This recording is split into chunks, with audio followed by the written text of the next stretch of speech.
Halo, ketemu lagi bersama saya Adrian Iman Pratama. Apa kabar teman-teman generasi muda Salon? Selamat datang di channel saya. Di channel Adrian Iman Pratama ini bisa juga dipanggil sebagai Bapak Cia. Kira-kira seperti itu. Nah, di video kali ini secara khusus saya ingin mempersembahkan kepada masyarakat Salon, khususnya teman-teman atau generasi muda dari Saluan. Kenapa? Karena tema yang akan saya bahas saat ini adalah tema tentang pemilihan kepala desa Saluan yang akan berlangsung pada tanggal 8 Desember mendatang. Kenapa saya tertarik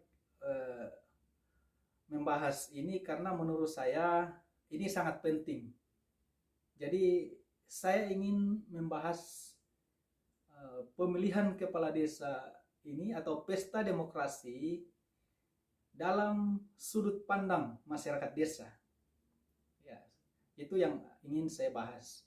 Karena pengalaman mohon maaf saya juga harus menyebutkan nama kampung saya di Desa Tabang Barat itu setelah pemilihan kepala desa di sana itu kemudian membuat hubungan sosial masyarakat begitu sangat retak. Dan saya pikir bukan hanya terjadi juga di sana, tapi mungkin juga terjadi di daerah-daerah lain. Oleh karena itu, saya tertarik untuk mengangkat isu ini atau membahas isu ini, dan video ini saya tujukan kepada teman-teman anak muda dari Saluan, dari Desa Saluan, Kecamatan Pana, Kabupaten Mamasa, agar memberikan atau bersama-sama kita memberikan pemahaman demokrasi kepada orang tua kita atau masyarakat Saluan secara umum. Beberapa poin yang ingin saya sampaikan. Yang pertama tentu soal kita berharap pemilihan atau kontestasi politik atau pemilihan kepala desa ini berjalan aman, jujur, dan adil. Ya, tentu itu harapan kita semua. Kemudian yang kedua adalah soal bagaimana kita betul-betul menghasilkan atau memilih atau pemimpin yang benar-benar siap atau siap membangun desa kita 6 tahun ke depan. Karena kalau saya tidak salah menurut Undang-Undang tahun 2000 Undang-Undang nomor 6 tahun 2014 itu tentang Undang-Undang Desa itu masa jabatan kepala desa itu 6 tahun ya, kalau saya tidak salah ya. Jadi kita ingin pemimpin yang benar-benar punya kemampuan atau punya kompetensi, punya kapasitas untuk membangun desa kita 6 tahun ke depan. Kemudian yang ketiga, ini yang menurut saya sangat penting juga adalah soal pasca pemilu, setelah pemilu, bagaimana kita kembali bisa hidup rukun damai seperti biasanya. Jadi menurut saya pemilihan kepala desa itu atau kontestasi politik di tingkat desa itu atau pesta demokrasi di desa ini sangat berbeda dari pemilihan bupati, kemudian pemilihan gubernur, pemilihan DPR, atau juga bahkan pilpres. Jadi sangat emosional sebetulnya pemilihan kepala desa ini. Kenapa? Karena di sana itu yang paling banyak atau paling sering terjadi adalah bertarung itu, terlibat dalam kontestasi politik itu adalah masih ada hubungan keluarga. Jadi mereka masih saudaraan, masih sepupu, masih satu rumpun, kemudian bersaing dalam pemilihan kepala desa ini. Oleh karena itu, menurut saya sangat penting sekali kita memahami kontestasi politik ini atau pesta demokrasi ini dari sudut pandang masyarakat desa. Nah, itulah poin yang ingin saya bahas kali ini. Pertama tadi soal bagaimana kita berharap pemilihan yang jujur dan adil, damai. Tentu itu adalah harapan kita semua, dan tentu ini pemilihan berjalan dengan aman, berjalan dengan damai, jujur dan adil, tanpa paksaan atau tanpa tekanan dari siapapun. Kita bebas memilih menurut atau sesuai kehendak kita masing-masing. Dan ingat bahwa berbeda pilihan itu adalah hal yang lumrah dalam politik.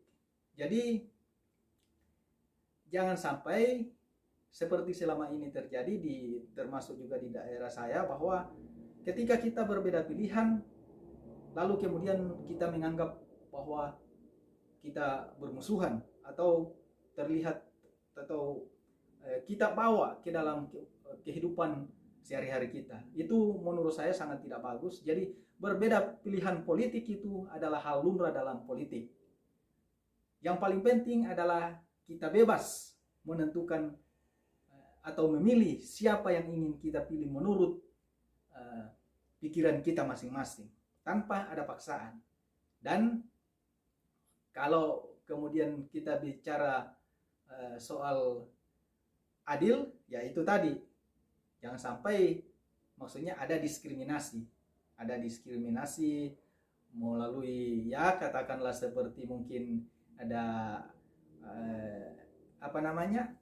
pemberian semacam penyesatan kepada masyarakat supaya agar dia tidak memberikan hak pilihnya atau dan lain-lain sebagainya. Segala macam itu bisa terjadi. Ya. Kemudian yang kedua, soal bagaimana kita menghasilkan atau kita tentu mengharapkan pemimpin yang benar-benar siap membangun desa kita 6 tahun ke depan. Dan tentu harus dimulai dari kontestasi demokrasi yang sehat ini. Jadi ini memang sangat berat, tapi dan sangat bertolak belakang dari kehidupan masyarakat, atau mungkin sangat bertolak belakang dari pemikiran orang-orang tua kita di sana di Saluan atau masyarakat kita di Saluan, yakni soal terkait money politik. Jadi saya berharap benar-benar kita semua menyadari bahwa betapa money politik ini sangat-sangat merusak demokrasi kita, dan itu sangat tergantung dengan kepemimpinan atau calon yang terpilih nanti. Karena begitu mereka membagikan uangnya, bahasa sederhananya bagi uang, ketika terlibat dalam kontestasi politik atau terlibat dalam calon kepala desa ini, itu kemudian begitu terpilih nanti otomatis akan mengganti kerugiannya dulu, menutup kantongnya dulu, ya. Jadi kita sulit berharap pembangunan yang maksimal ketika kita sudah atau pemimpin kita yang terpilih ternyata sudah membagi-bagikan uangnya. Ini memang sulit karena terkait dengan ekonomi masyarakat juga. Tapi saya berharap kita semua, khususnya generasi muda Saluan, untuk tetap memberikan pemahaman kepada masyarakat Saluan agar kita, bagaimana caranya kita tetap menolak politik uang ini atau money politik. Jadi dengan begitu kita bisa menghasilkan pemimpin yang benar-benar berkualitas, pemimpin yang benar-benar siap membangun daerah kita 6 tahun ke depan. Dan juga tentu kita jangan sampai memilih seorang pemimpin itu dengan dalil bahwa dia adalah keluarga, ya, atau karena dan lain-lain sebagainya. Jadi katakanlah misalnya dia lebih dekat selama ini atau bagaimana. Menurut saya memilih seorang pemimpin itu bukan karena kita punya keluarga, bukan karena dia siapa, tapi memilih seorang pemimpin itu adalah karena pikirannya, kesiapannya.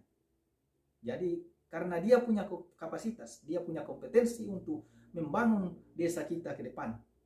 Itulah yang harus kita lakukan agar kita benar-benar menghasilkan pemimpin yang hebat, pemimpin yang bisa membangun daerah kita 6 tahun ke depan, mohon maaf. Jadi itu sangat penting sekali. Saya berharap teman-teman atau mahasiswa atau pemuda dari Saluan ini menyampaikan atau kita sama-sama memberikan edukasi terhadap masyarakat betapa merusaknya money politik ini atau politik uang ini. Meskipun itu sangat berat, saya sangat menyadari bahwa itu sangat berat, karena mohon maaf, suatu waktu pernah kejadian juga, kebetulan waktu itu kalau saya tidak salah 2018 itu saya kebetulan di sana, saya kebetulan tinggal di kampung. Kemudian ada pilkada, ada pilkada, oh bukan pilkada ya, pileg. Nah, pileg. Kemudian ada yang menawarkan saya untuk uang ini, tapi saya bilang mohon maaf, bukan bilang saya tidak mau uang. Semua orang perlu uang, semua orang butuh uang. Tapi ini soal kita harus memilih seorang pemimpin, karena dampaknya sangat besar ketika kita menerima atau suara kita dibeli. Jadi memilih seorang pemimpin itu bukan karena dia keluarga atau dia siapa, atau karena dia punya uang, atau karena dia dekat dengan kita, tapi memilih seorang pemimpin itu adalah karena dia punya kompetensi, dia punya kapasitas, dia punya pikiran, dia punya wawasan untuk siap, dan dia siap mengemban amanah masyarakat desa. Nah, kemudian yang ketiga adalah soal pasca pemilu. Tentu setelah pemilu kita berharap masyarakat Desa Saluan kembali hidup rukun dan damai sebagaimana selama ini atau hari-hari hidup masyarakat desa, yaitu hidup berdampingan damai.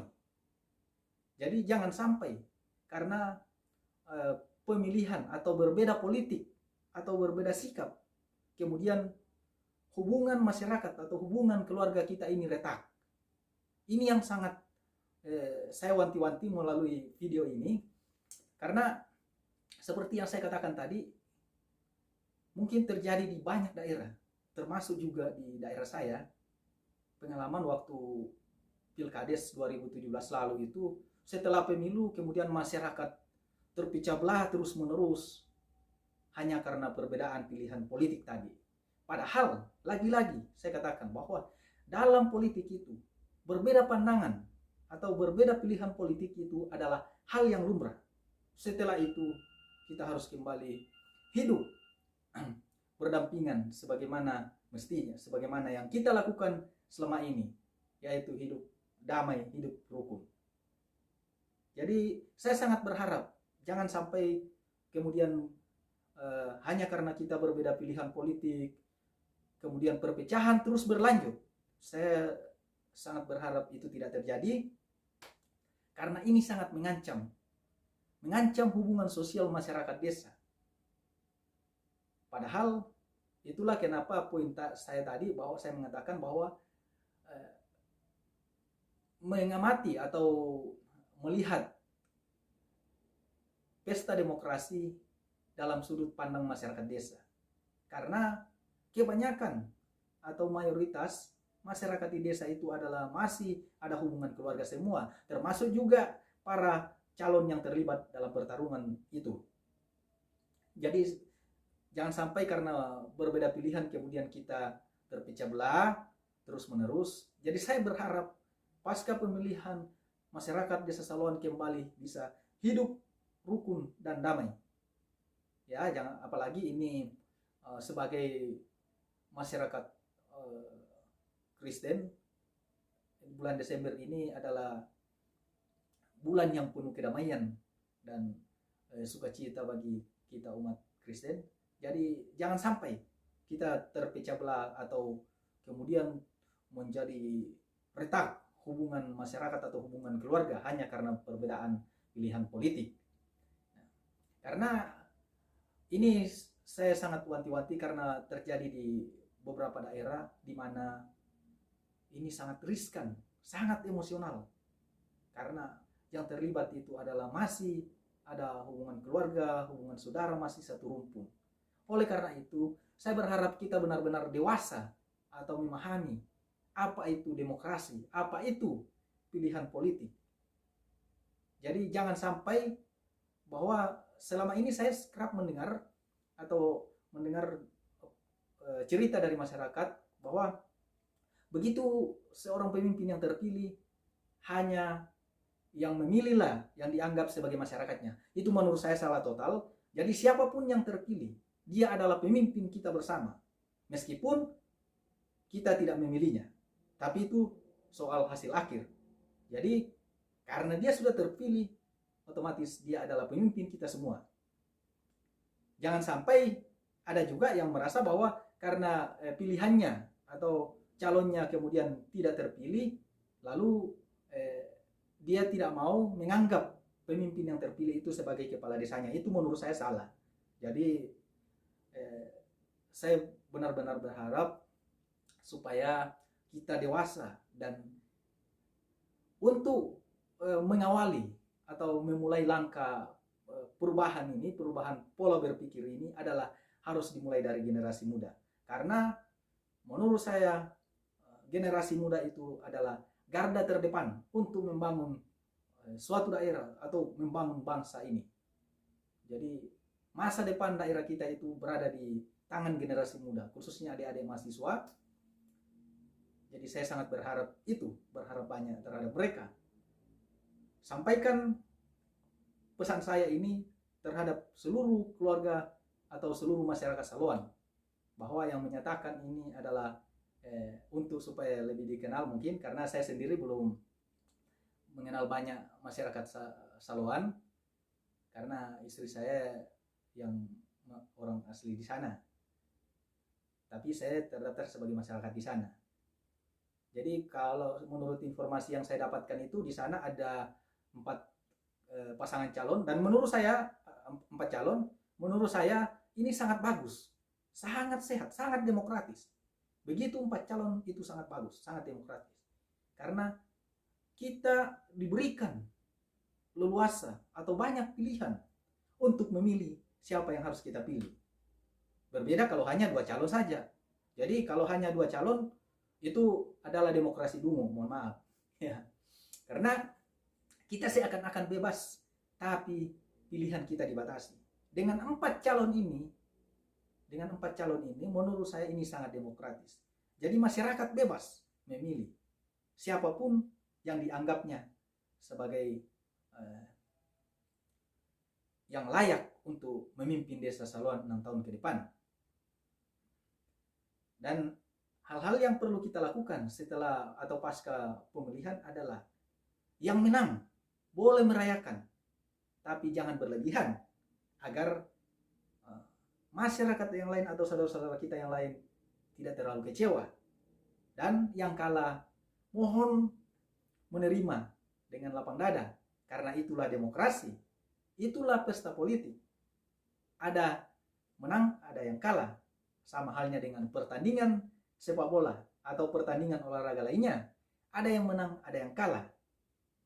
Mungkin ya belum saatnya kita di situ, karena lagi-lagi itu ada di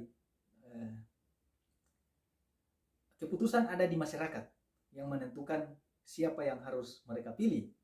Yang paling penting adalah 3 hal tadi, yakni soal kita berharap pemilihan kepala desa ini berlangsung jujur dan adil, bebas dan rahasia, umum, bebas dan rahasia. Kemudian yang kedua adalah kita benar-benar bisa menghasilkan pemimpin yang hebat, pemimpin yang siap untuk membangun Desa Saloan 6 tahun ke depan. Dan yang ketiga adalah setelah pasca pemilu kita kembali hidup rukun, hidup berdampingan, damai, dan tetap bisa berinteraksi sebagai masyarakat desa selama ini. Itu saja teman-teman. Mohon maaf, saya juga harus memohon maaf karena mungkin saya tidak bisa berada di sana karena sehubungan dengan saya harus masih mencari uang untuk kehidupan keluarga kecil saya. Jadi saya belum bisa berpartisipasi di dalam, tapi saya berharap untuk teman-teman yang menonton video saya ini, tolong sampaikan pesan saya ini kepada seluruh masyarakat Saluan atau keluarga rumpun masyarakat Saluan. Ini adalah pesan atau harapan dari saya sebagai merasa bagian dari masyarakat Saluan. Sekian, terima kasih.